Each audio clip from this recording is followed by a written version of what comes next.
Looks like we're all here, so I'll get started. Similar disclaimer every week, it seems, that we've got a lot of material here in sales and distribution. We have more really than the syllabus originally called for. But I think it's important to give you sort of the worldview of what your environment is, looking at distribution, whether you're doing it yourself or whether you're doing it through the tiers, through distributors and wholesalers. So I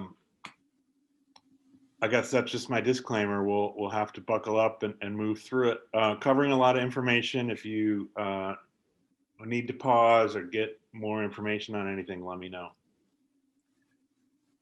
I did not do a quiz review this week. If you have questions on anything, feel free to shoot me a note or bring it up and we can look at it again. There were a couple of questions that seemed to hang people up. I think we'll cover that when we get into the final review.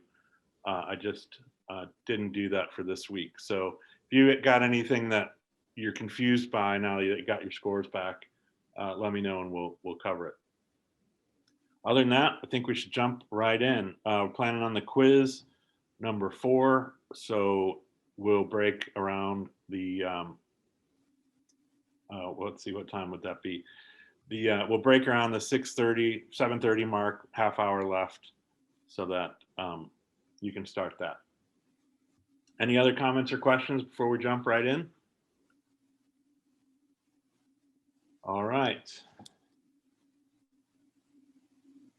So 1 second here. I got to make sure my slides are ready. Can't be ruining the punchline starting on the end.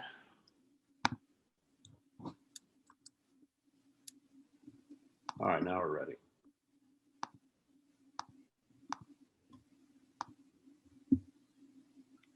All right, everybody see that all right? Great. So we're going to cover, as far as the syllabus is concerned, we're covering sales forecast and production plan. We're going to kind of cover a lot more than that in order to make those things make sense. And that includes what are the fundamental ingredients of a sales forecast, the correlation between sales forecast, budget, and production Gantt chart. And really in this week's slides, I think we covered budget for the most part in working the numbers. So this week we're not focusing on the budget, but we are focusing on what you would use to then multiply times price for a budget. We're going to talk about margin and markup more as they relate to these things. That was really covered in working the numbers. And then various roles and contexts in sales and distribution. So this is a bit of the outline for today. We're going to cover it in 4 basic segments: the sales universe, presenting your brand, planning elements, putting a plan together. So we talked about what goes into presenting your brand last week. This week, we're going to talk about how that kind of relates and how you shift, especially as it relates to different people within the distribution sales universe. And then putting the plan together, how that all works, which will relate to your assignment. Okay, so you guys remember this, these images, which is just showing you the tiers. And I took out the tasting room part and called this Beyond the Tasting Room, because I just wanted to reacquaint you with what we're looking at. When you're determining how to do a forecast or what your distribution plan is going to look like, you kind of need to ask yourself some questions and think about this universe. So how far, how wide, and how deep do you want your brand to go? So how far and how wide are pretty similar, I think, in terms of what they're describing, but do you have a plan for do you want to just be in your neighborhood, in your county, in your state, across the country? Are you going to be for export? Some of those may seem like big questions now if you're thinking about starting a brewery, but they are questions that brewers and distributors ask. and do. So breweries and distilleries that started just like you are now selling out of the country. And at some point they had to ask themselves, does this fit in our plan? And then deep is really talking about market penetration. So if you want to be everywhere, like, let me rephrase that. If your idea of what you want to do is more about um, a focused, intense distribution plan in a smaller area, then that's just going to change how your planning goes and what you set up for. Meaning, there are breweries who said, I don't want to leave our state, but I want to find myself in every bottle shop. I want to see us everywhere. So instead of far and wide, we're going to go short and deep. So those are strategies and answers to questions that only you can answer.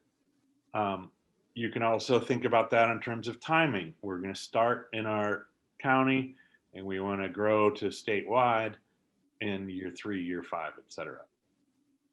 Self-distribution, I just put some points here, meaning that's a good question and still requires all the same tools that we might use, that I grew up in the industry using, assigning to wholesalers. It all applies to self-distribution as well. If you just think about self-distribution as a division in your company, and production is still selling to the other part of the company that's distributing it, and for one example, and then secondly, you still have to answer those questions. How do we get those people informed about our brand? How are we teaching them how to sell our brand? What sort of evaluation or goals do we have? How many accounts do we want to be in? Which type of accounts? I put some kind of pluses and minuses, pros and cons here, just sort of leaving some notes that if you're going to go into self-distribution, asking yourself, when, where, and why. Is this a stage of development? Is it our full-blown perpetual planning? Self-distribution, it brings, I guess these aren't necessarily pros and cons, but it brings labor and touch points and equipment. So if you're going into self-distribution, you're going to be adding those to your reality. You're going to need something to deliver it in. You're going to need more hours available for people. And there's just a whole lot more. By touch points, I sort of mean both people and events that happen in a given day or month, and also accounts, right? Do you want to sell to one distributor and be done, even though that requires multiple things, or are you going to have 100 accounts? You can see if your whole effort changes if you have 100 customers versus 1 or 2 customers. So those are questions to ask. Relationship, you also gain, whether it's a positive or a negative, you have now a relationship at retail and opportunity to build your brand because you or someone from your organization is in the retailer selling that product, making those relationships stronger.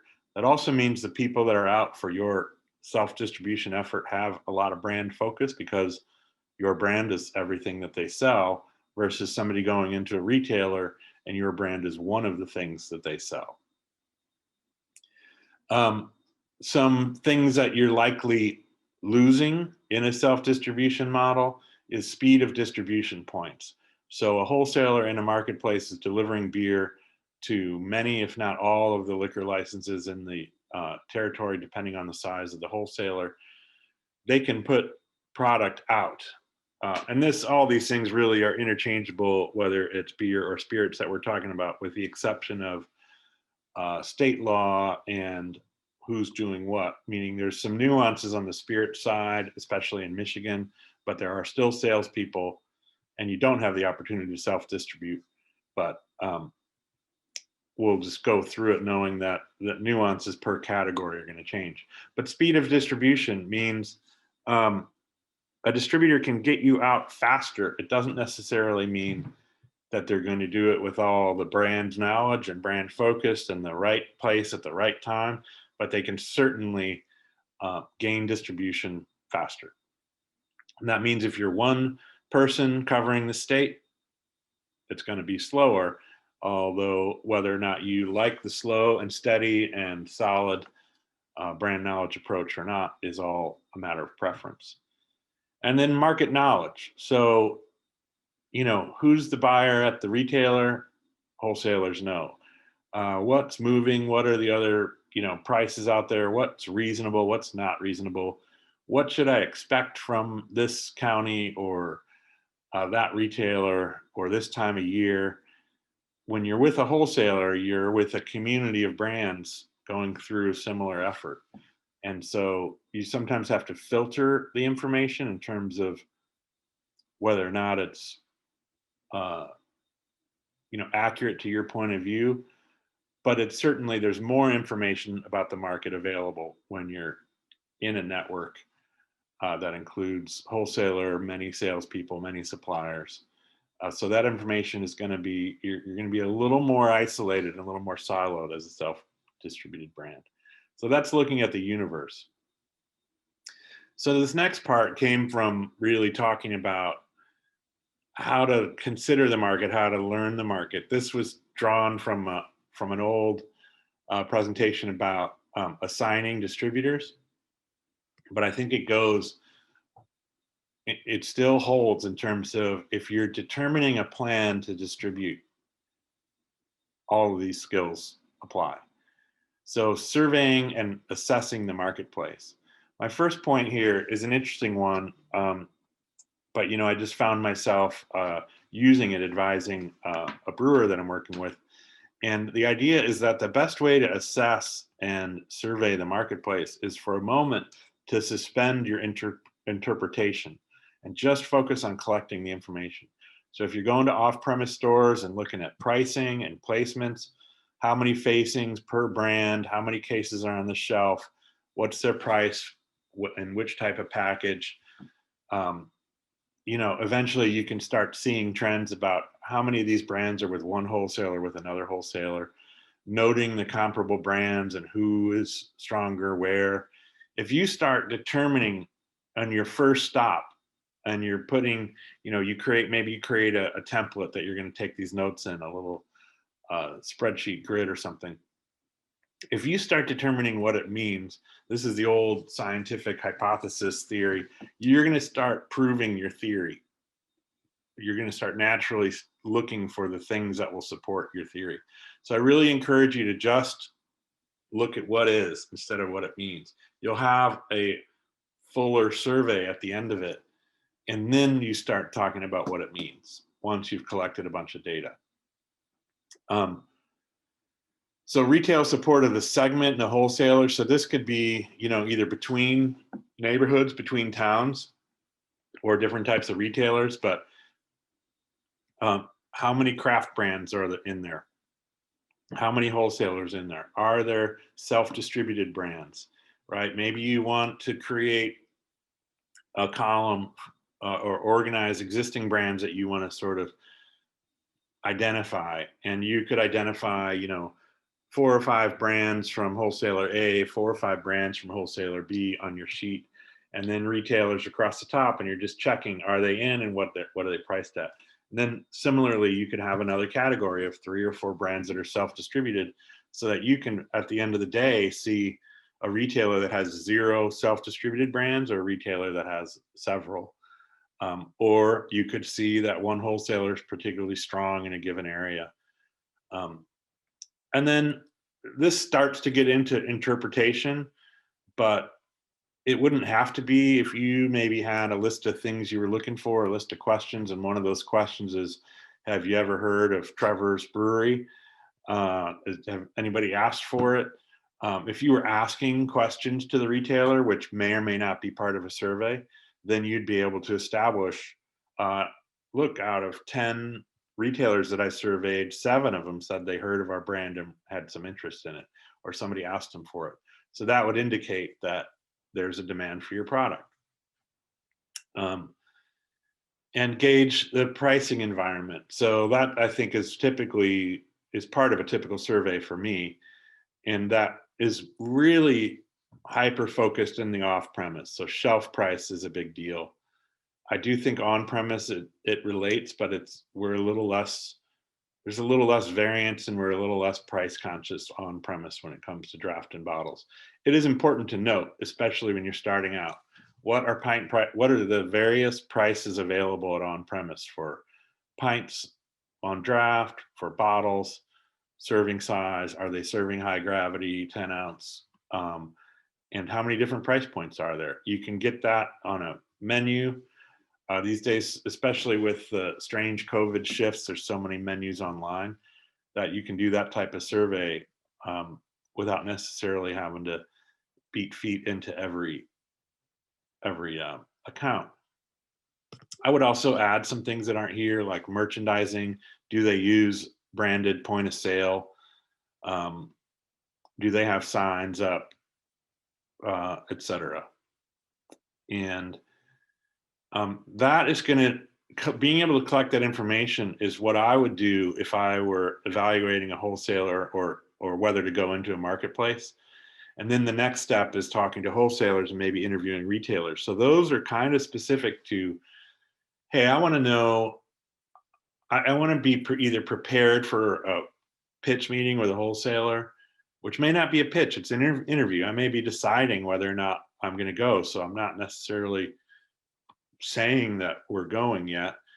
But if I'm going to interview them, that survey really sets me up to know a little bit about the marketplace before going in. And then also, I can interview retailers and say, hey, we're looking at bringing our brand to the marketplace. I'm looking at opening a brewer or distillery. Would you tell me a few things about what you know? And then you can ask questions about, how is the service from the various distributors? That even in Michigan, in a control state, there's 2 ADAs, so you could start to form a picture of what retailers are saying about the 2 ADA. Well, there's might be more than 2, but it's primarily 2 ADA choices. Who are you getting your craft spirits from? How often do you see the salespeople? How's it going? Which brands are strong? Any surprises this year? What trends do you see? That sort of information is going to help you see the marketplace with a little more knowledgeable perspective. And then you might go back to those original objectives that you were forming back here. These objectives that you talked about here you might review and refine them and say, now that I've been through the marketplace and understand what's going on and what's strong and what the trends are, I see this in a little different way, so I'm going to take another swing at it with this information. And that could expand the geography when people say, well, it's going all right, but I'm selling this amount or that amount. You could say, in order to hit our sales goals, I'm going to need more geography because this territory isn't going to do it by itself. Or vice versa. I think we better start with a smaller geography because it's possible we would sell everything we had here. And if we don't, then in 2 months or 3 months or a year, we could add territories as we go. That's the sort of information that you could gain from a really robust, detailed survey. So if you were assigning a wholesaler, well, I want to go back a moment, because even if you weren't assigning a wholesaler, if you were going to go into self-distribution, but you were thinking about stages of development, that I would like to self-distribute for a while, and there may be a point that I build my brand large enough that I'd like to assign a distributor. Can you see how interviewing wholesalers prior to having a need to go into distribution might gain you some market awareness and even develop some relationships that could have some rooting interest where, hey, this brewery came and talked to me. We just had dinner. I know a little bit more about the brewery. They know a little bit more about our wholesaler. Nobody was looking for a wholesaler yet, but they wanted to open the lines of communication. And everybody might meter how much information they share if you know you're not going to be in their house right away. They may not open the whole playbook, but it would still be good to have a conversation, because they could be saying, hey, we're going to try and support this brewery so that when they grow up, they come to us. So you might find some helpful resources there, if not just some information about, they might share what they think you ought to know. So if you are going into a interview situation where you are looking to assign a wholesaler, these are some points that I like people to consider. Asking for a company profile, For me, my style of interviewing means I don't define that. I like to see what they think is in a company profile because you're going to learn a lot about what they already have together, what they put together for you. Typically, a company profile is going to include their leadership, their sales structure, how their personnel is organized, what their territory looks like, who does what, and um, if you're interviewing a small wholesaler and you say, hey, could you send me something that has your company profile put together, and they don't have one, or they, send you a name and an address, you can gather that I'm not saying it's good or bad, or they would be a fit or wouldn't be a fit, but you can at least see how they look at the sort of the pitch deck universe of they haven't organized that. It might be pretty similar how they're selling their products. Um, in a in a so how they sell themselves is going to be how they sell their products. You're going to look at the portfolio and get a list of that, get a picture of what other brands they carry, um, and again, that's a little bit in a sort of collect first, evaluate second. um, you want to, later on at some point when you down this list, when you talk about brand fit, there may be other brands that you want to definitely be in the same house because you complement each other well and you get along and you appreciate their gauge of a wholesaler, that generally they pick good wholesalers. You might be talking to them, might be a relationship where you have, and you say, how are these folks? And they say, they're great. You should come talk to them. And there could be some brands that you don't want to be next to that, hey, this is a direct competitor and it's going to be difficult to be in the same house together. That doesn't have to be adversarial to be part of your market assessment. Um, you know, Bud and Miller are typically not in the same house. They are in some markets when there's only one big wholesaler, it actually exists, but usually they're in separate houses. That is less likely to be relevant for a young starting brewery. Um, but portfolio and brand fit can relate to one another, is all I'm saying. Talking about market penetration, little bit more of an assessment, although a big wholesaler will be able to tell you how many of the available liquor licenses they deliver to, and they will have some data on market penetration versus just a from the hip estimate. How is their team organized? How do they train their people? Who in their organization uh, provides, directs, and looks for segment or category expertise? So if you're with really any wholesaler, but especially if you were the wholesaler that has major domestics, um, but Miller Coors, et cetera, who's leading the charge on teaching their people about craft segment, and how many people would you consider have craft expertise? Um, there are different ways to gauge that, but asking the question about expertise is important. Um, and we probably won't get back here as we're going to be moving pretty quick today. So I'll just say, that's changed a lot in the last couple of decades, but there's still some examples, I think, that what I used to look for is, is there more than one person? Because you could, if you were with a big wholesaler and they had one super strong craft person, but it was all limited to one person who just supported everybody else that ran the routes. If they had a craft question, they just went to this person. That was sometimes a very effective model, because that person didn't have to visit every account and do all the legwork for all the volume brands, and they could cover the craft identified accounts and support this whole team of people that were doing a lot of legwork and spending time on some of the more menial tasks. But on the other hand, the weakness was, what if that person leaves? That if their model didn't include spreading that sort of expertise around the organization, that distributor could go from your best distributor to your worst with one person's resignation. So that was something I just looked for. We talked about brand fit, and I love this one, even though it's subjective. Is there mutual admiration? If you're trying to work your way into a wholesaler and you just don't get to feel that they appreciate what you're doing, it's going to be a long haul. I mean, this is very much like hiring people. If you have experience in that, or if you have opinions on that, these are all things that would go in. Meaning, you want to hire people that want to work there, and you want to work for people that want to hire you. So hopefully, there's an appreciation for what each other does. That is going to start giving some resonance to me and making think that this might be part of brand fit.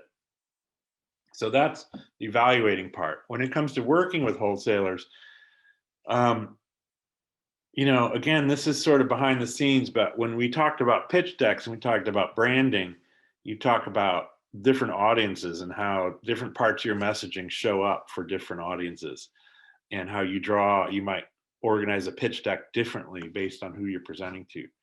Well, think about a wholesaler is more than just it's not just one being. You have the owner, and now and a small wholesaler, just like a small brewery or distillery, one person may be wearing 4 or 5 or all of these hats. Or maybe there's 2 or 3 people dividing all of these different roles. But the larger the wholesaler, which typically are the big choices in a given market, there could be a different person in each one of these roles, and how you work with each person is going to change. So um, you have the owner, you have the brand manager. The owner may or may not be determining who comes into the house, who they sign agreements with. That may be the brand manager. But if the owner signs you up and the brand manager is the one who's sort of the liaison between the supplier reps and the sales force of the distributor, then you need to develop your relationship and educate both of those people. Purchasing and warehouse is responsible for taking care of your product while it's in their warehouse. Well, it's technically their product at that point. They're ordering, they're shipping, they are delivering to accounts. So those people are behind the scenes and have a ton of information and are very crucial linchpin to whether your product makes it here, there, and everywhere. Um, but sometimes there isn't a relationship there because you're dealing with a brand manager and they give the information to purchasing and they make the orders. But the more you can create an opportunity to have a relationship and understand how they work, the stronger you're going to be. These I'm talking about working with here, but I would say that this also applies to evaluating. So asking questions about who does this, who does the other thing, how do you work this, is a really nice way to see how they organize themselves and how they speak about one another, which to me has a lot to do with company culture. Um, and that can have a lot to do with brand fit. Sales manager is typically overseeing their sales force.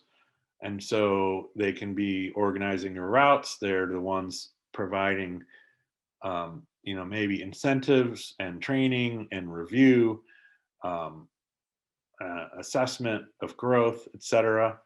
They also might be managing the regional managers, which could be basically organizing territories.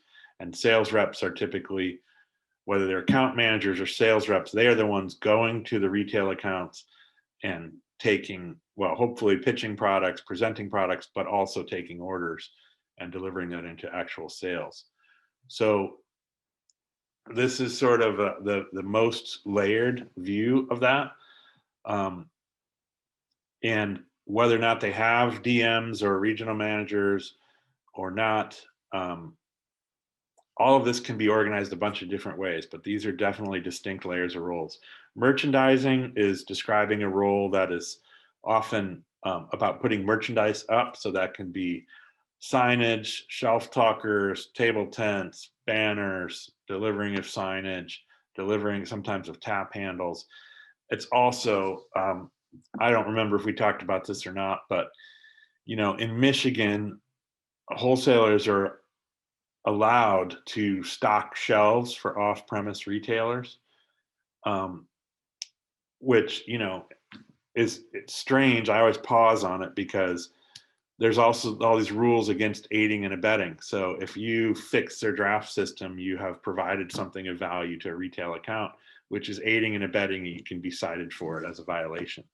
But at some point along the line, the off-premise retailers and the big chains and the Wholesalers Association supported language that made an exception for off-premise stores to where a wholesaler can be responsible for stocking the shelves. In fact, they can be part of category management and actually helping a chain like Spartan or Meyer or whomever else to turn, doing shelf sets and using their software to manage planograms for shelves. So the reality is Meyer, for instance, doesn't keep a whole lot of staff. The staff isn't bringing the product from the back room and putting on the shelf as it empties. That's often a merchandising employee for the wholesaler. So wholesaler A will come in and put their products from the back room onto the shelf. Wholesaler B will do it for their products.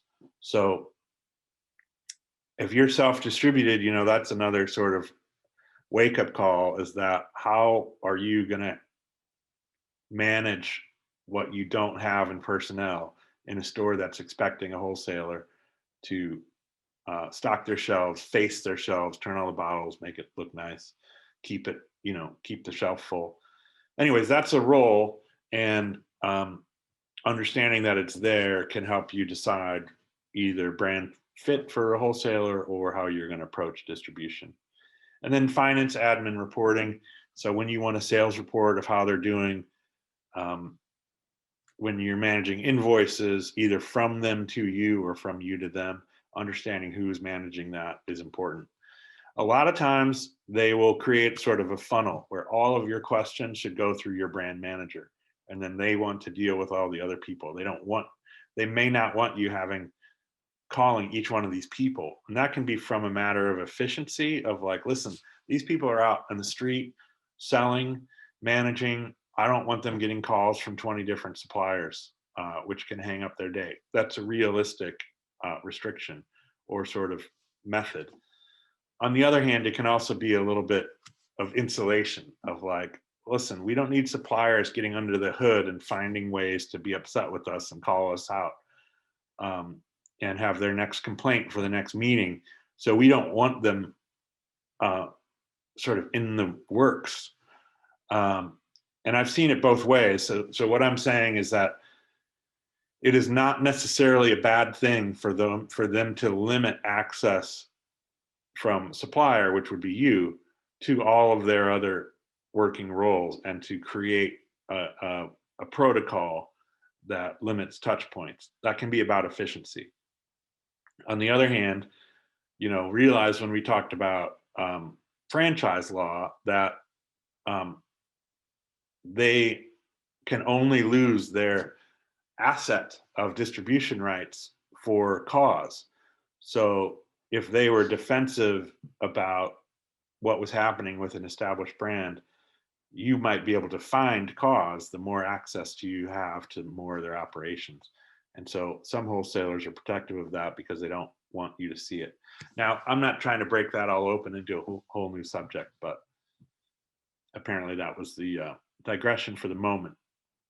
Is you may or may not be connecting to all these people, but you should know that those roles are there, whether it's one or more people, and that you have a plan for it. When you're presenting your brand, so this was pretty much this is pretty much restating some of the things that we covered in branding and marketing. But I thought I'd leave it here because it's about going into distribution. So does your distributor that you're either pitching or you're working with, do they know your mission? Do they know why your company exists? Do they understand what makes your company different than another? Do you have mutual objectives and expectations? Do you understand what success might look like? Meaning if they just said, sure, we'll take you, we'll see what happens, but nobody ever said, I'm hoping to do 100 cases a month in this market. I'm hoping to do 500 cases a month. Or even in the interview process, asking them, so how many cases a month would you consider to be successful for our brand? And they tell you, well, I think it would be this, and it's more than you can produce, then you'd have to say, well, that's great, and I'd love to get there. For this year, I think I can do X amount instead of that. Having that discussion and a mutual understanding of your objectives is really profoundly effective and often skipped because there's so much going on, and that you want them to say yes, you want them to know about your brand, you just want a distributor on board. There's so many other things to worry about that sometimes that forward looking objective seems like, well, how would we know what to expect? We haven't done it yet. And that can just create sort of a less measurable opportunity for two sides to have completely different understandings. I also talk about modeling how you want your brand sold and demonstrating relevance. So meaning when you're talking to them about your brand, it's showing them how you want your brand to be talked about. And if you don't do it that way, if you don't think about that and work on your sort of presentation skills and your understanding of how to do that, then you can really miss some opportunities, and you can also inadvertently create some apathy. Meaning if you assume, well, they know how to sell beer, they don't need to hear this. They don't need to hear another brewery pitch. And you say, listen, I'm just here to try and get a wholesaler and we can cut to the brass tacks. Then they don't have anything to forward, to mirror, to say, you know, what really makes these people unique is X, Y, or Z. And I loved hearing them tell us their story. So I'm going to do my best to relay that to the marketplace. So take the time to model your brand and your brand voice. When you go into a wholesaler meeting, this advice is about, you want to consider and respect their market knowledge, but not take it as 100% of everything, because they also have a little bit of tunnel vision. They see their market through their lens, and they see the meeting through their lens, and they're considering whether to add you or not.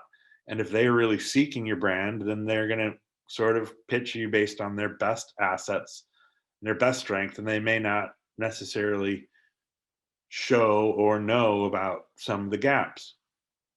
And so the point here is simply do a market survey before sitting down with a wholesaler,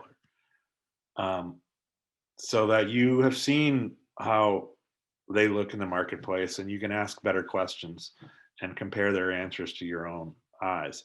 That, again, is not adversarial. That's also sort of respecting their time and not expecting them to give you, not putting the ownership of them to give you your entire market education, that you are going to be responsible for your own point of view. You know that they know more about their market because they're in it every day. They're touching accounts every day with a bunch more people and a bunch more expertise. But you're going to take responsibility for learning it to some degree as well. This would include out of town. I always scheduled a visit with a wholesaler. If I were traveling to it, I would allow time to, even for half a day, 3 hours, to be able to zip around town, see some accounts, make some notes, then sit in the meeting with the new wholesaler and say, okay, what are we talking about? That would show your respect, as well as make you better to evaluate the meeting. So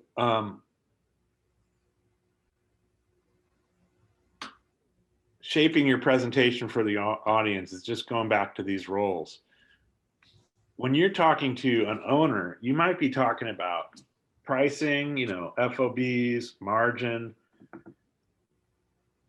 logistics, all this stuff.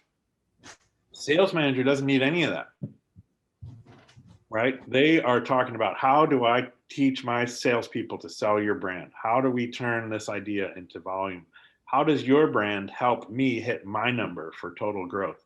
How does your brand help my salespeople make money and grow their territories? Same with sales rep. They're not worrying about orders. And also, like, if you're out of stock on something, the sales rep's not about solving that problem and figuring out why or understanding why. They're just saying, I went to deliver, I ordered X brand for my account. It wasn't here. It's not here for 2 weeks. I'm losing money. But you can't go to them with the brainstorming of how to solve the problem, you need to be doing that with purchasing and brand manager, et cetera. So those are just examples of knowing your audience and addressing them with the relevant amount of information. So if nothing else, I hope that I demonstrated there's more to selling at retail, whether you're going through wholesale or whether you're doing this yourself. If you're self-distributed, you are the wholesaler. So then all these extra responsibilities are yours, and you still have to go through them. But either way, I hope at the very least I've demonstrated there's a lot more to it than dropping your product off and expecting it to be sold.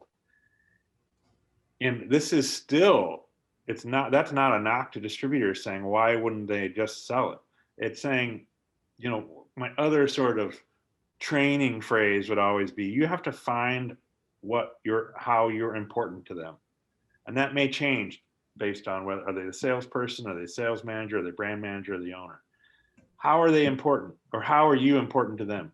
It can be because you're their favorite brand, because you're their local brand, because they like you, because they like their brewery representative, because you're a fast mover, because you make them money, because you visit often, because you have a brand icon that they like, or because you opened accounts in their territory. Whatever the reason is, they have a bunch of other things to sell. And somehow or another, you've got to be able to jump off that page so that they enjoy selling you and that they have gratification from it, whether that be financial, pride, relationship, you made their account happy, whatever it is, looking for what makes you important is essential.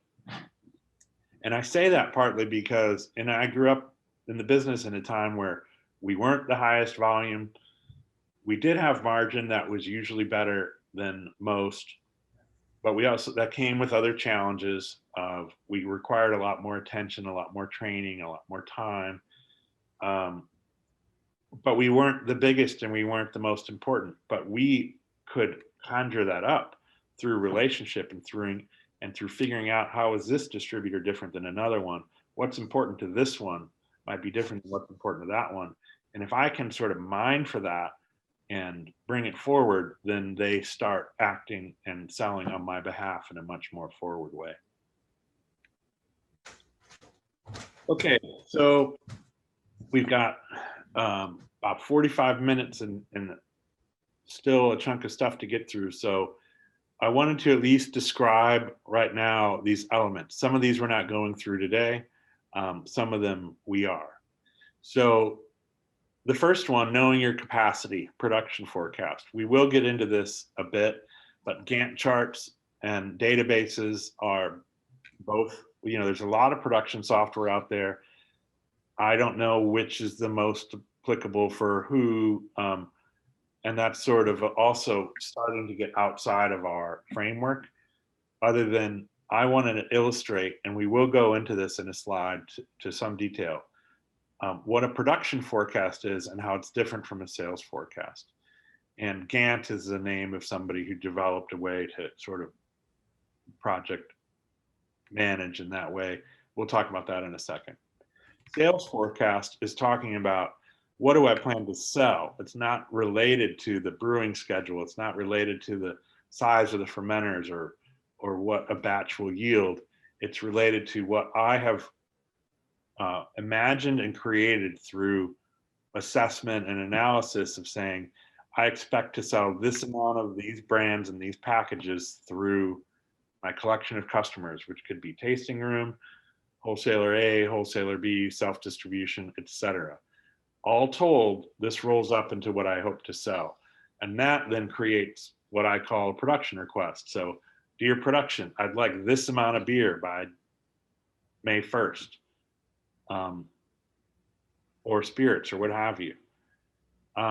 So those are two different directions. Production forecast is looking at how much can I make by when, and sales forecast is what I need to make in order to deliver my projected sales. And both start as projection, as forecast, and then end up being compared to actual. what I can make may not be what I choose to make.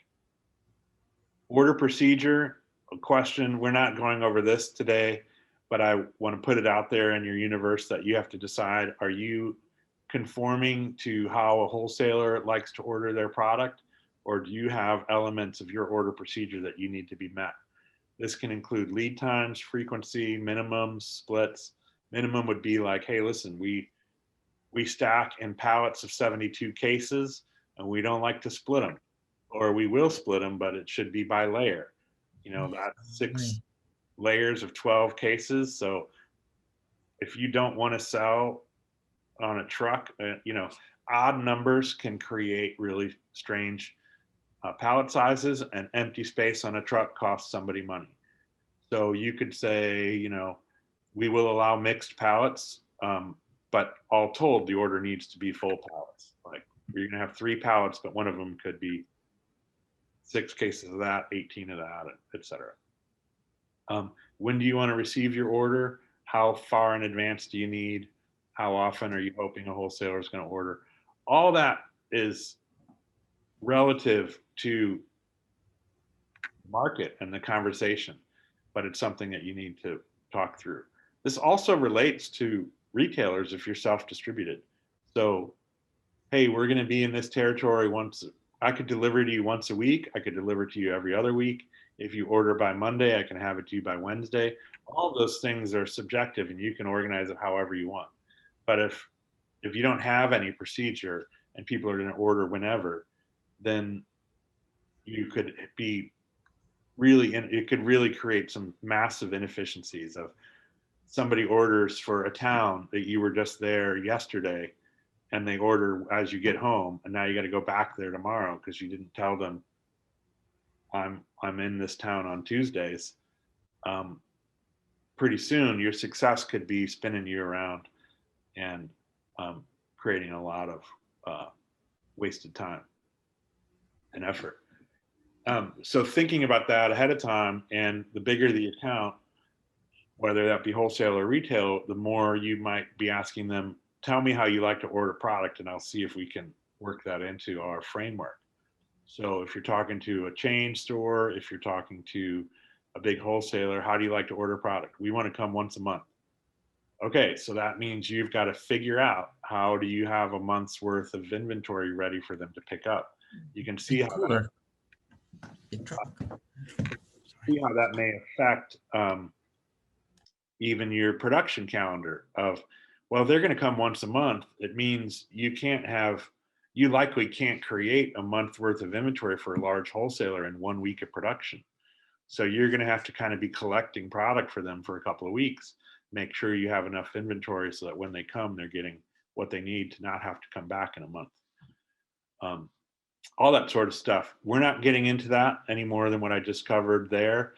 But the things that we're doing, the production forecast and the sales forecast, would be the things that helped you see what that meant. So we're kind of doing the preliminary methods. We're going into a little more detail. Handling guidelines is another thing we're not covering any more than I want you to think about it, that these are things that would need to be considered. Do you have a shelf life, and does your wholesaler know it? Is there a rotation? You know, most likely an established wholesaler has these things already. But if you don't ask for them, if you don't ask to see them and understand it, you're at least missing an opportunity to educate yourself and see how they're dealing, how this expert, you know, this multi-year expert with all this access to, you know, that's part of the thing about wholesalers. When I was saying about expertise, they're receiving information from all these suppliers of different sizes around the world. So they are generally this collecting point. So their handling guidelines are likely reflective of many, many different breweries and distilleries. So you can learn a lot by asking them about it, and then adopting some that take that into consideration. So what is their rotation policy or method or procedure? How do they document that your product is rotated properly? Are they refrigerating it or not? Is it required? You can either require refrigeration or not, or ask about it. A lot of them will have a procedure where they're refrigerating draft, all draft, and they're doing temperature control for case. Speaking specifically to beer here, but then some brands might require refrigeration for cases. So, if you lack leverage, you're not likely to get that. But if you have a product, like if you have a less shelf stable product, some people require their lagers to be refrigerated and not their ales. If you have a product that's not going to make it if it's in 65-degree temperature controlled storage, then you need to speak up about it. It's an additional resource and it's additional ask. But if you lack handling guidelines and haven't had the conversation, then you're at the discretion of how they handle any other product. Pallet size is sort of both an order procedure and in handling guidelines. So I got in the habit. I encourage habits of creating a document that establishes all the prime guidelines to managing your product, so that when you are in interview mode, and certainly when you're in assignment and training mode, everybody has all this information and you can refer back to it whenever you need to. So annual business plans, often referred to as ABP. This is, typically towards the end of one year, you're coming in and planning the next year, you're agreeing to a sales forecast, you're discussing it, you're creating it together, you're talking about what sort of growth you're looking for. Growth can come in actual volume in terms of I want to sell more product. It can come in distribution points. I'd like to see more accounts. It can come in rate of sale, and that I would like the accounts we have. I don't necessarily want new accounts, but I want the accounts we have and the placements we have to be selling more rapidly. So there are different ways to talk about growth. And if you just say, I want to grow 10%, you haven't really answered the whole question. And certainly a robust wholesaler is managing their forecast to their salespeople and their planning with more data than that. They're talking about, I want this many distribution points created at this rate of sale, creating this amount of volume growth. Those are tied together.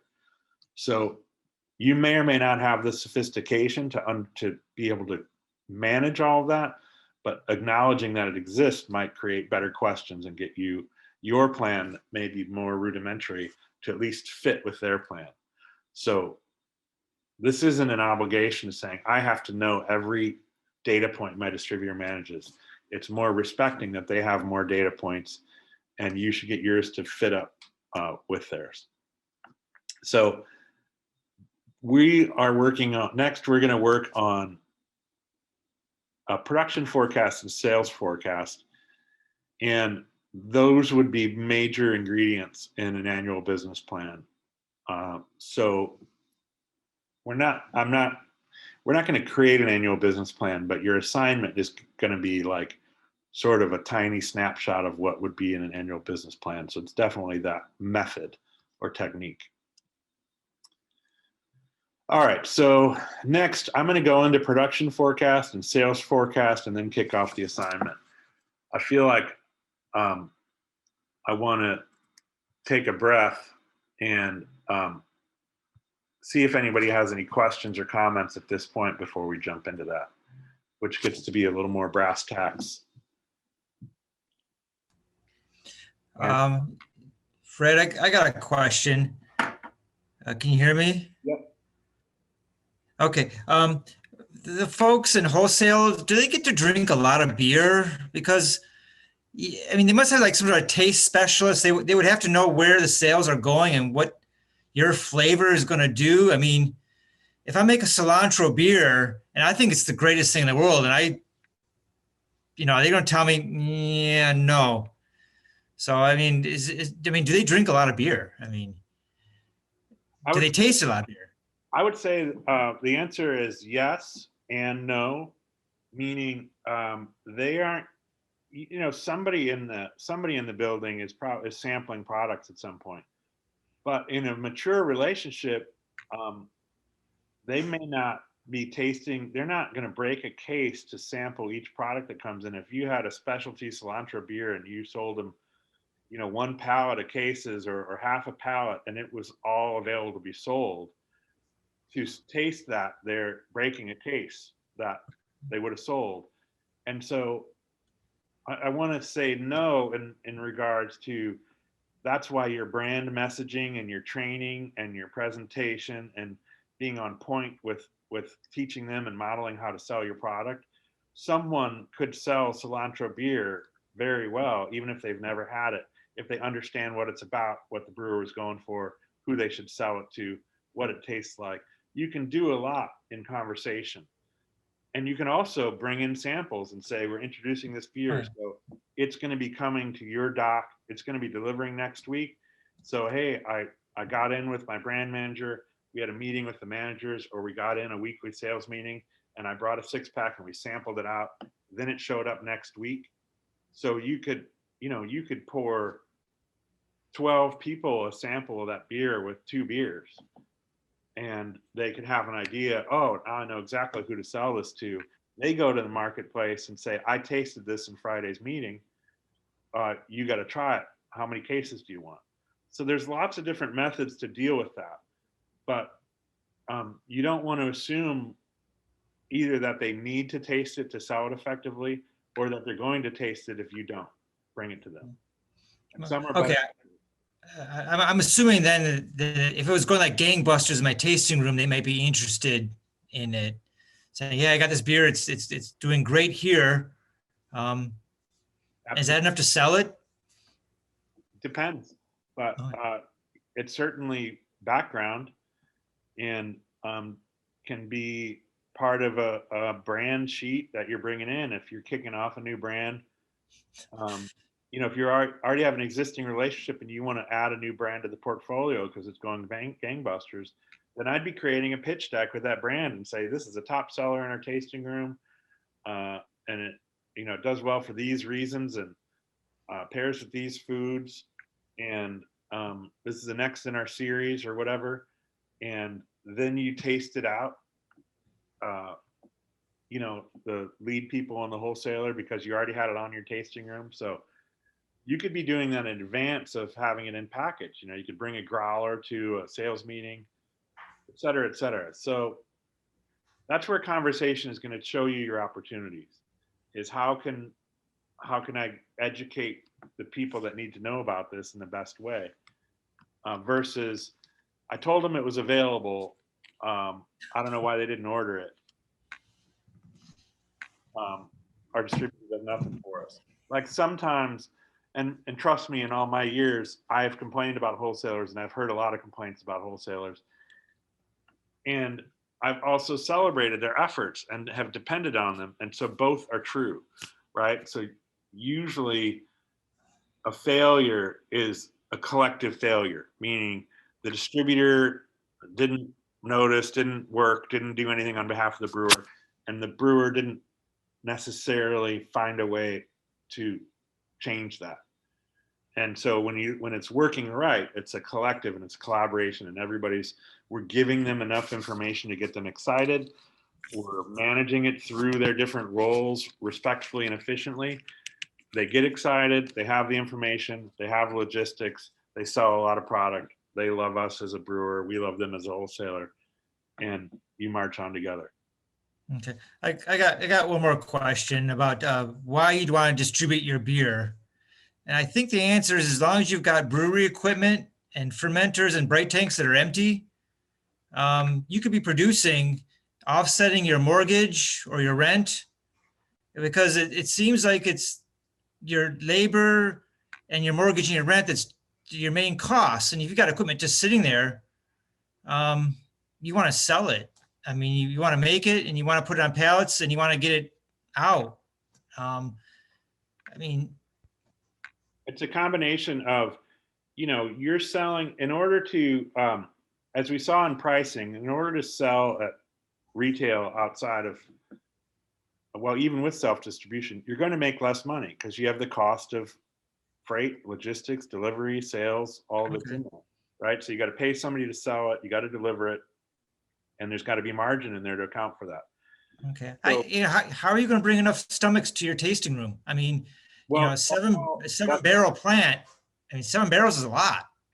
And that's all relative to what size tasting room, what size brew system. If you have capacity, then distribution can do two things. It can add volume, and it can add brand identity and brand strength. The more people know about your brand, the stronger you are. The more that may, it's symbiotic. The more people may know about your tasting room because they saw your product at a store, and vice Yeah. versa. So it can be for brand strength and it can be for volume. And then the reality is, any production company, whether it be a distillery or brewery, the plain and brutal truth is that you're most efficient when you're right next to your breaking point. So you don't really, that's can be a very thin line. So usually you want to try to be at like 90% of your capacity, which means you're brewing all the time, your tanks are full, and you're selling the same amount. Your warehouse isn't filling up, nor are you out of stock. That is a figurative, subjective line that everybody's working with. And if you're well under capacity, then just exactly what you said is right. If you have tanks empty and labor sitting around, then there are costs going to your bottom line that could be accounted for if that equipment was working and selling product and making margin. On the other hand, if you don't ever have a day off, your equipment can't get serviced and you're brewing at breakneck speed and everybody's worn thin, that's also when out of stocks happen, when mistakes happen, when people get overworked, when equipment gets overworked. So like either extreme brings challenges and costs. And the middle is a subjective line that you're shooting for, is how can I be busy? And it's the same thing, anybody that's worked in a restaurant kind of can understand the same thing. When you're busy and everything's on a turn and you're just going full speed and everything's working, that's the sweet spot. How long can you maintain it and what is it? Depends on, and this is what we're going to get to next. Sales forecast is giving you your desired speed. Do you have enough volume to account for things, or do you need to sell more? That you can start seeing ahead of time with a good sales forecast.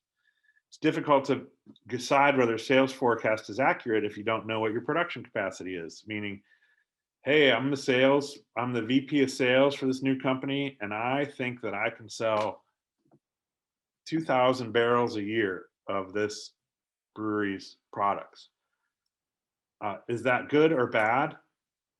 It's not answerable if I don't know how much product that brewery can make. And that is relevant to their personnel, to their equipment, to their warehouse. It's not a singular answer, right?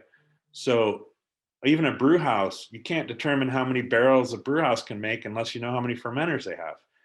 Because if you have 2 fermenters and they're full in 2 days, then you're waiting to brew again, right?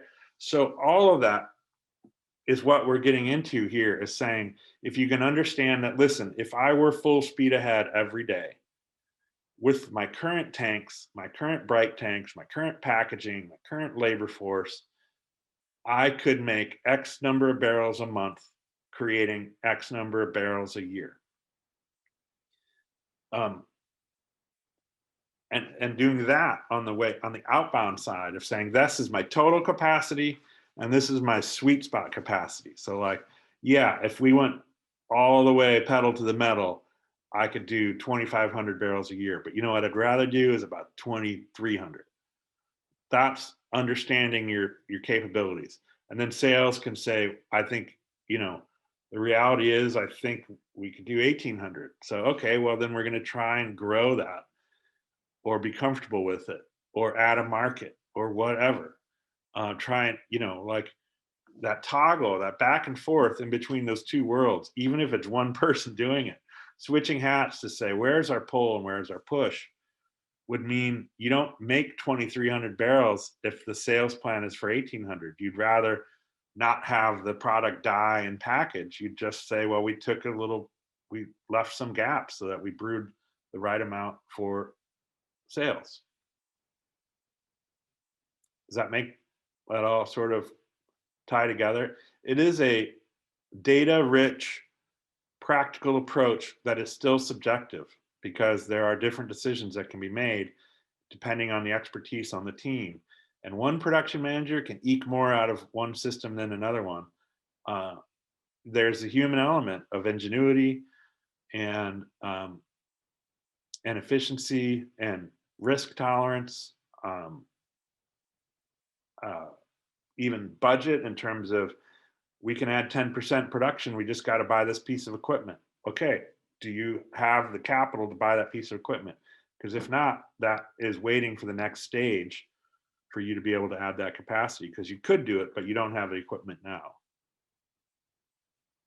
And that's the ongoing battle. So these are the things that, you know, breweries and distilleries deal with on an ongoing basis. They can be 10, 20 years old. They're still balancing the difference between sales request and total capacity and what they need to invest in to keep those things humming. So this doesn't go away. This isn't just startup. This is where startups usually lack the perspective and the expertise. So there's a lot of stub toes in this for a startup, and a lot more blank pages that need to be filled out with hypothetical information. So you're pulling numbers out of nowhere for a startup, where once you have history, it's a lot easier to start to see a trend. In your first year, you're grasping that made up numbers. So there's a lot more potential to be wildly off as a startup. Distilleries, you know, I would add, we don't have this in the slides this week, but white spirits or aged spirits doing the exercise of, hey, I made so many gallons of whiskey this year, it'll be ready in 3 years. Now I got to make that again next year. I still won't be selling any yet. I'm not going to see any money until the 3rd year. And then I don't see 3 years of money. I see the first year's worth of money coming in. So being able to stretch that investment out and understand, how am I managing my cash flow and my investment for product that's going to age? And do I have that age represented in my price? Because that costs money to sit in the barrel room somewhere. The barrel costs money.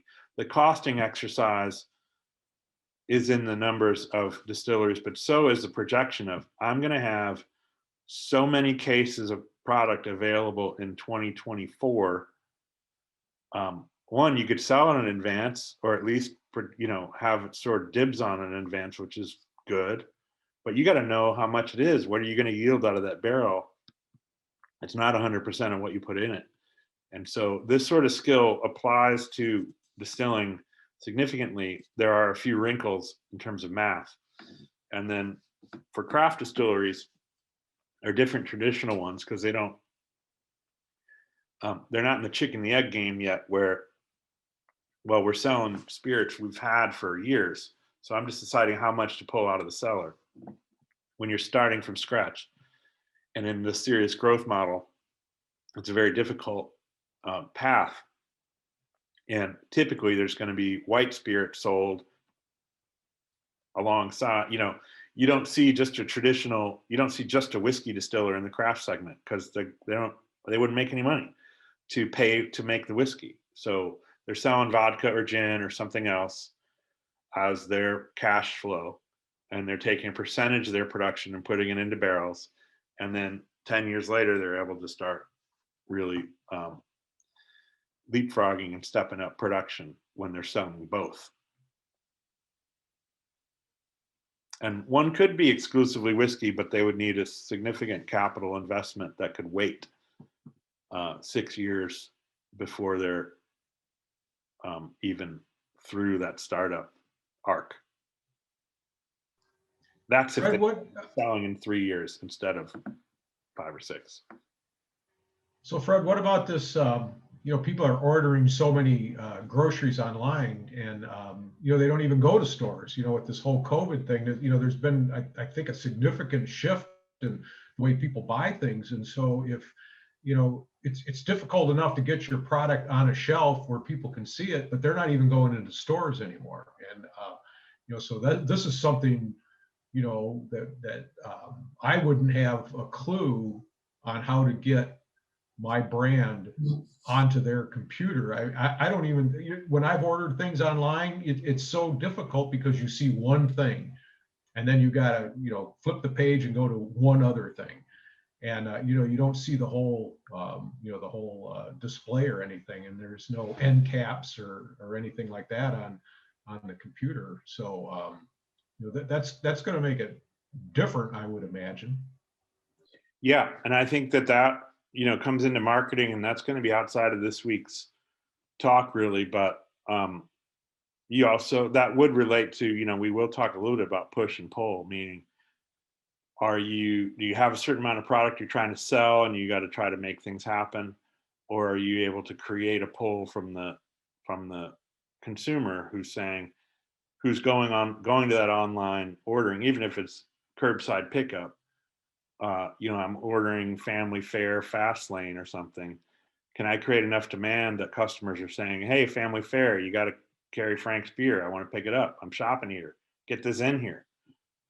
So you can do that from either direction, either working with a retailer. Can we make sure we're available to your online customers somehow? Or, hey, customers, tell your online retailer they need to carry my beer. Those are basically the two directions you go. The method and the obstacles in your way in a regulated environment is going to be different depending on the state and the retailer and your license. But there's still basically two directions. You're either getting the customer to request it or getting the retailer to promote it, or at least make it available. It still drives me crazy, and it's still an obstacle for craft, which is, I actually think this might be a silver lining that just came up earlier in the class about menus, is that I don't know how many times, we place products in a retailer and they don't put it on their menu, or they don't have a menu and the server doesn't tell anybody about it, especially with spirits, the beginning days of spirits. I still see it as a problem. I'm not in the business of assessing how bad the problem is anymore, but as a consumer, you go in and, how am I going to know which craft spirits they have when I can't see the back bar? And even if, I don't necessarily know how it's organized. They don't have a menu and the server doesn't know what's there. Well, I could sell in the specialty gin, the local gin, all I want. Customer doesn't know to ask for it. And if they think it's going to be a frustrating process, they don't ask. So they order, Tanqueray or something. And so that whole, but if you get a pull going and you get people and you somehow remove those barriers, that can change that thing. I mean, that starts to get way off topic of this week and back into branding. But menus, and so I guess where I was going there is that the reality is, if people are shopping online and it's listed as an option on that online menu, you got a fighting chance. If you're not on the menu, then you have a menu problem, not an online problem. Hey, Fred. Yeah. I just out of curiosity, just on that topic, how would that even work as far as being able to sell it? Proof of age. How can you buy it over line and go pick it up at the store without seeing it? I would actually go to see what what they would have and pick out what I want then. But I mean, if you go online to try to pick it out, pick up at your Kroger's, your Spartan store or whatever. I mean, I don't think that you can just you can put that order in and have it, and then somebody pull up in the car and they drop it off. I don't know. That's just my only. Yeah. Well, that's what I mean, is that it depends on where and when. You can do it. I have, through the pandemic, I was ordering fast lane pickup, including beer and wine, at least. I don't think I ordered spirits, but I'm assuming they just looked at an old guy and didn't card me. But, for a curbside pickup, there's still an exchange where the human is there and they can gauge age. And some states are allowing, a lot of states are allowing UPS, shipping for wine, and they haven't necessarily applied that to beer. And they're just counting on the carrier to signature required. So there are mechanisms for it, and it depends on the category of license, and it depends on the state, which I don't want to try and assess now. But the point is that if that model of sales changes, then figuring out how is it going to, I'll try to relate it back to this week. How is that going to affect my sales? Is this a category of sales I need to identify and forecast, is one thing. The other things we're talking about, barrier to sales, and am I going to be successful at it? That's really branding and marketing and sales approach. It does fit within the sales and distribution model of who does that retailer buy from? Are you talking about your shipping online? Are you talking about a retailers? Who's delivering to the retailer? Is that a distributor? Who's calling on them? Is that a joint call where you're going to go visit the big online retailer together? Are you bringing it up in your chain meetings when you're with your distributor rep? So it does kind of relate to sales and distribution, but it becomes a bit of a branding effort to decide, am I effective in this channel? And is it legal? Then is another question, which goes back into regulatory. So I would say that, you know, it is relevant to sales and distribution, but touches a lot of other areas. But you can order for curbside pickup from the grocery stores. I'm living proof. And they didn't card me, so I'm guessing they might card you, Paul. You're younger looking fellow. They carded me. I ordered a bunch of spirits at the beginning of the pandemic, and yeah, they just ask you to show ID in the window before they give it to you. It's pretty easy. There you go. Okay, so I'm gonna jump back into slides. I don't know that I'll make it in 13 minutes. So hopefully you guys will have enough time for the quiz, but we might go over a little bit here. Anything else before I jump in? Yes, I would like to ask something real quick and if we're about to get into it, then I'm sorry, but for production forecasts, are you going to have like a template or something that we could use? Because I know you like to, not provide any like rigid structures so that we don't think there's one right way to do things, but I would find it helpful just for me and my job, so that if I wanted to bring something to the owners or the brewer, that I just have a little bit to work with, so I know I'm asking the right questions. Are you going to have a template that we could reference?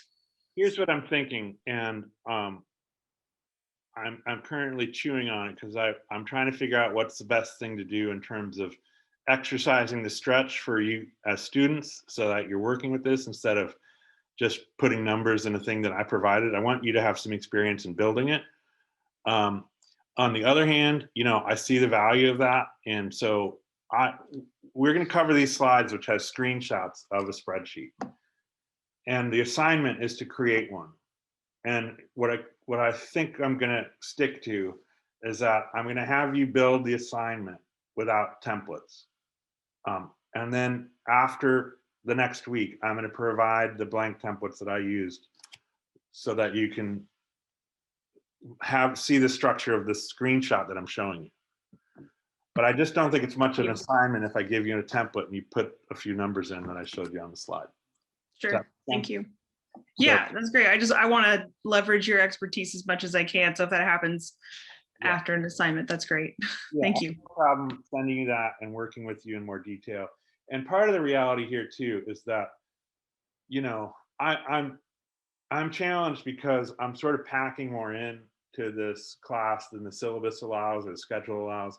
And also, I can't simultaneously teach Excel and all the stuff. And I'm not complaining about it. I'm just saying, I understand that we're touching some things and saying, good luck with Excel. And so we're just making some strategic decisions to try and get the most learning out. And then, especially as we near the end of the class, if there's any resource that wasn't presented as a way to make you learn and you say, can you show me that? I'll always side with sharing more information. So hopefully that at least alleviates worry. And so we'll jump in. All right. Okay, so we're back here. So production forecast. Now Gantt chart, you're not going to do this as the assignment. And I was looking around trying to find an example. I'm sure I could ask one of my pals and get a pretty robust example of this, but time didn't allow for that. And so here's the description of what a Gantt chart is. It's a bar chart that will move along date lines like this. They can go vertical or horizontal. But the idea here is that I put, there's 3 brewing shifts in a day in this example. And it's a 10-barrel brew house. So I have a 20-barrel fermenter and a 30-barrel fermenter. By the way, this is sort of I don't know if you're getting taught this in any of the production courses, which I realize I should collaborate with Tom and some of the others and figure out what's being taught on the brewing side of this. This is what connects to the sales and marketing side that I'm teaching. So every production manager or brewmaster I've worked with has been really good at this side, and I'm good at the other side, and then we would meet in the middle and figure out the plan. So I created this rudimentary Gantt chart to show you what it is versus how to do it. So if you follow these, this B1A and B1B are meant to be batch numbers. So I brew twice to fill a 20 barrel fermenter, and B1A and B1B brewed on April 1st become batch 1 in the fermenter, which on here I put April 2nd. I suppose it'd be actually April 1st. And then that's in the fermenter until it goes to the bright tank, and you see the batch number following. And bright A on April 21st has B1 put into it, which I also identified as pale. Now there's more sophisticated ways to keep all this information following the data. But again, this shows you the flow of this.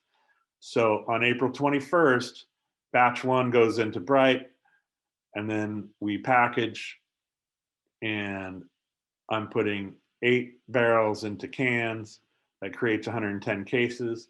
12 barrels into half barrels. That creates 24 half barrels. This total barrel package is sort of a check to know that I have completed the number of barrels.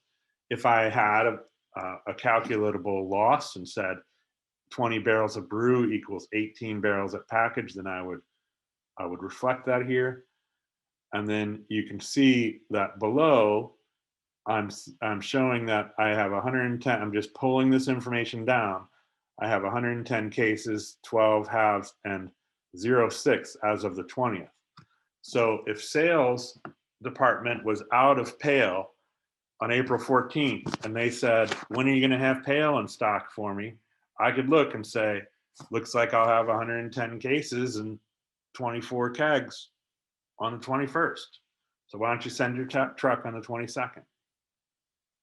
And I would know not to sell more than 110 cases. Does that make sense? That's the information that production side is giving me, is that this is a total universe of what you have available. And if orders came in on April 10th for 110 cases of pale, well, then I'd know that I would be looking at when my next pale, if it wasn't already in the system, I'd be looking at getting it added pretty quickly. And I just am showing here how another batch. So on the 2nd, I brew 30 barrels of B2, which is batch 2 porter. So that takes 3 brew lengths and goes into fermenter on the 3rd, comes out on the it should be the 22nd. And I divide that up, 14 barrels into cases, 13 barrels into draft, into keg half barrels, and 3 barrels into 6 barrels. So that gives me my projections down here. Oops, can't highlight that. I suppose I could be fancy here with Zoom. So that's giving me this here. So when are we going to have more porter available? I know this. I can add this to existing inventory. So, I could have another chart where I say, here's my running inventory chart. Here's what I have. Here's what I have with orders. Here's what's unallocated. And here's what's coming next. A lot of different ways to organize this data, but this is a sort of flow of information that I wanted to show you. And then there's a third batch, stout. We took 2 days off of brewing. On the 5th, we brewed stout. Comes out here on the 26th. I didn't really think too hard about the, fermentation length or anything. But here you can see that this later brew date is reflected in a later package date. And again, down here we have when the stout's available.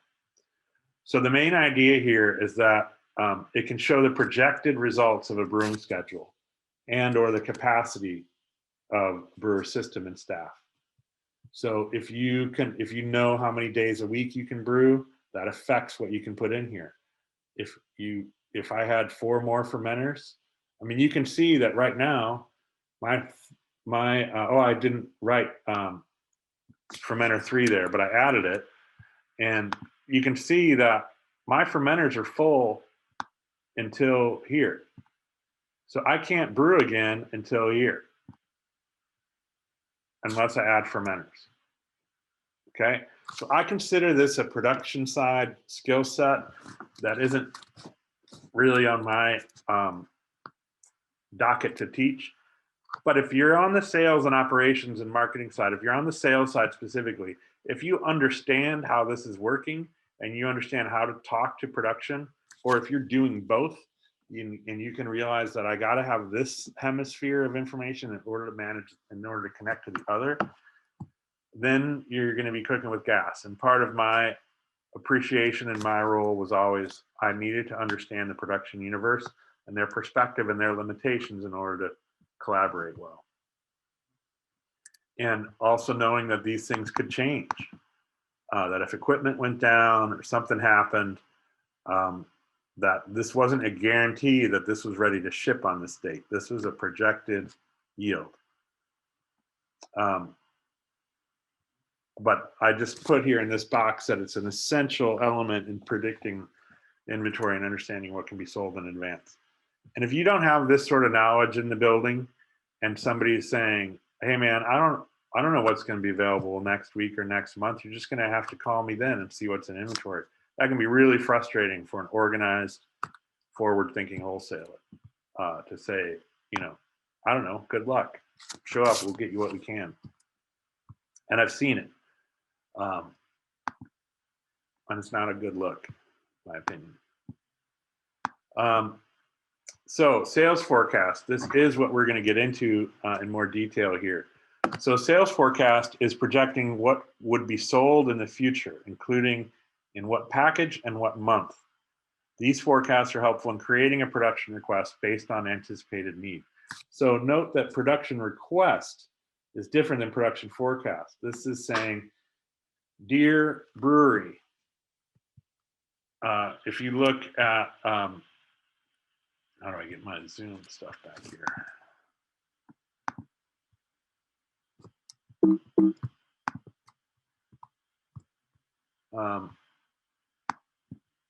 Here we go. This is saying, dear brewery, this is what I need to produce for these 6 months. And I'd like it in these amounts. Does that make sense? That sort of simplifies things. And then in order to have 57 barrels available in January, this beer needs to be brewed in December. Half of it in December and half of it in January, because I could brew January 1st and have it available by the end of the month. But if I try to start brewing all this in January, I don't have it. So it can't be sold. And if there's lag time in shipping to wholesale, then it goes further left on the calendar, right? So I used to have a pretty sophisticated system for creating this sales forecast and then linking it to a sheet that shifted it 3 weeks earlier and did the math so that I could ask production for a specific amount of product and take some of the guesswork out. So if you look at here, go on a second, sorry. My mouse is causing problems.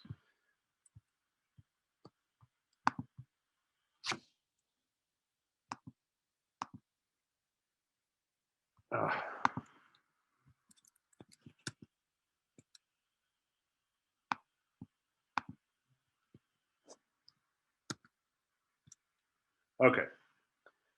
So what you have here is I have brands down the left-hand side by package. And so I have cases and units, pale cases, pale halves, pale six. And then I have a calculation in Excel to say, take those units, divide by 13.78 to create barrels, divide by 2 for halves, divide by 6 for sixths. So I'm creating this into barrels, which would be helpful for a brewery. Distributors talk in cases, brewers talk in barrels. So you usually want to be able to go between both. And I'm doing that for each month, and then totaling down here. So these totals will help me determine sort of my overall universe, and I could compare that to financial goals, total production capacity. Like you were saying earlier, well, 57 barrels is great, but we have capacity to be able to do 150 a month, so it doesn't look so great anymore. If 57 barrels against a 60 barrel capacity, then I better not project anymore. So it's all relative as to how it's used. Then we'll go to this next slide here. And this is going to get into what I'm looking for you to create. Oh my goodness. I'm going to go back up there.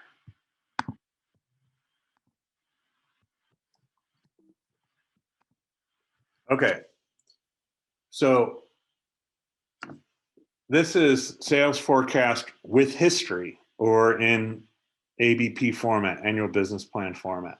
So this is taking into account past trends and available growth data.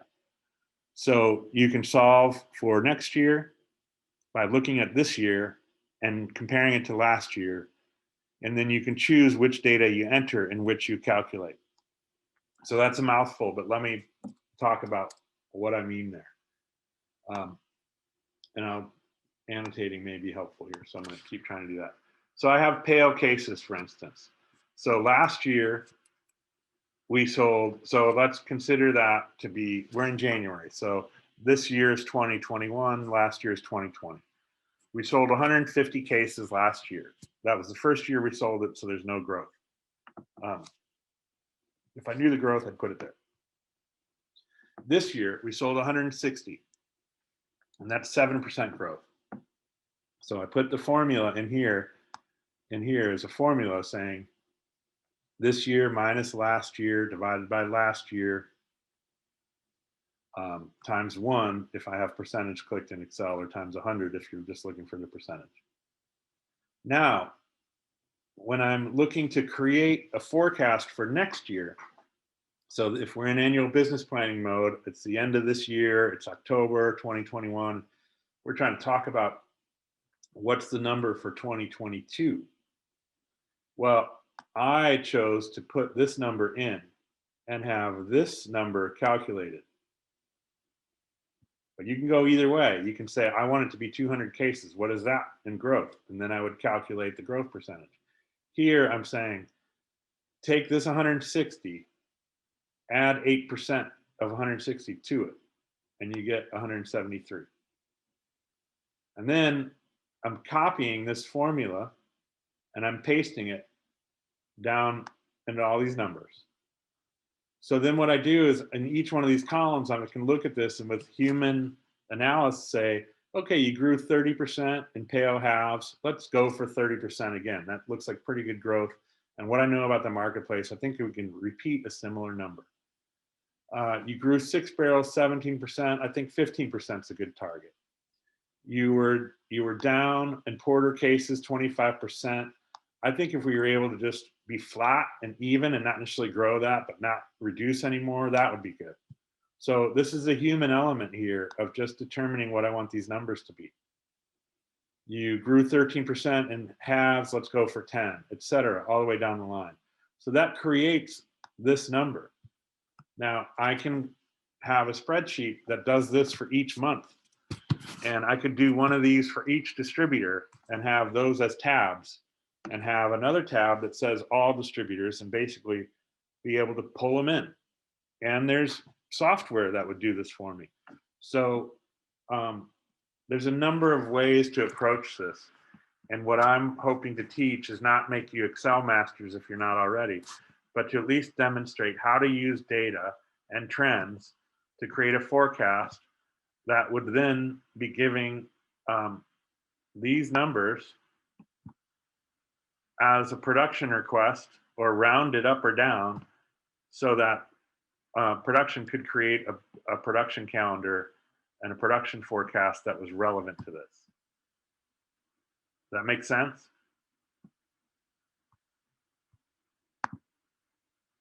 clear. And this is the part that we're assigning.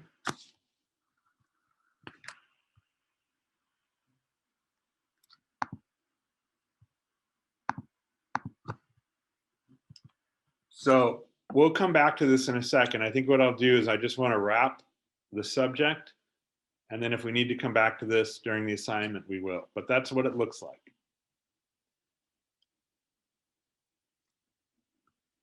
So if we just kind of review the week, learning your marketplace and understanding your objectives and your context is important. Presenting and preparing is also important. Figuring out, what your plan is, how to organize your plan, and how you're going to review your progress to plan. So having a plan, not only of this is my hope for sales, this is this is what my strategy for sales should create in terms of we have this shared plan of execution. Then I want to have a method to review it and sort of a timeline, and that, hey, I'm looking at these numbers and we're going to have an annual review, and then we're going to repeat it all over again. So understanding that this is a cyclical organization, meaning it's not set it and forget it. You need to have a rhythm of preparing, presenting, planning, reviewing, and doing it all over again. And that will start to create a system that's more likely to generate desired objectives. So we get to the assignment here. You're going to create, we're saying a sales forecast. I should have put that here in the sentence. You're creating a sales forecast in Excel or Google Sheets or whatever you have, a spreadsheet of some kind, by month, by package, which is, I put in quotes because that's sort of what it would be called. Meaning I want to show 3 brands in at least 2 packages, case and kegs was fine, sold to 1 customer, meaning you don't have to have multiple customers being totaled into your forecast unless you want to show off. And I want to see 3 months, and so that you can put a different number in each month. And it's just going to help, once you build, you can build 1 month and then copy and paste it and rename the month and add some new data in it, so that you only have to build the structure once. But you want to have, just like I had last year, this year, and next year, and identify which you want to solve for. Meaning if you go back here, do you want to solve for units or do you want to solve for growth, right? Which one of these do you enter and which one calculates inside the spreadsheet? You can do either, just tell me which. And then this is a little help on growth. If you're calculating for units, you need last year's number. In Excel, it would be equals that cell of last year's number times the growth percentage will give you what is 7% of 100. And then you add it back to the original number, and now you have the number plus the percentage of growth equals the unit. And if you're looking for the growth percentage, it's this other formula.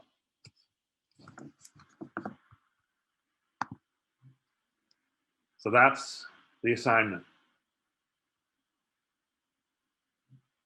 And you will learn a lot in the frustration of figuring out how to build these columns.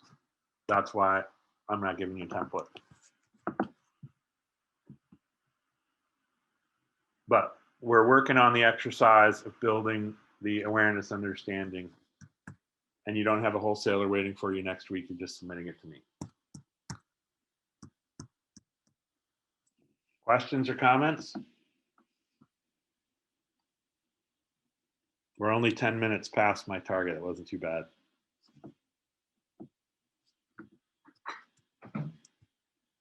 No more questions? There's a whole lot of information.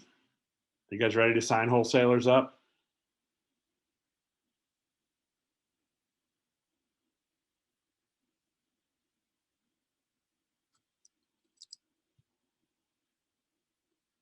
All right. Quiz number 4 is ready and waiting. I'm going to leave the Zoom open for 10 or 15 minutes. You're welcome to leave the meeting or not, but you can rejoin it if you want. I just doing that as a safe valve, as a safety valve in case there's something malfunctioning with the quiz. You can pop in here and ask a question or let me know. Other than that, good to see you guys all again, and good luck.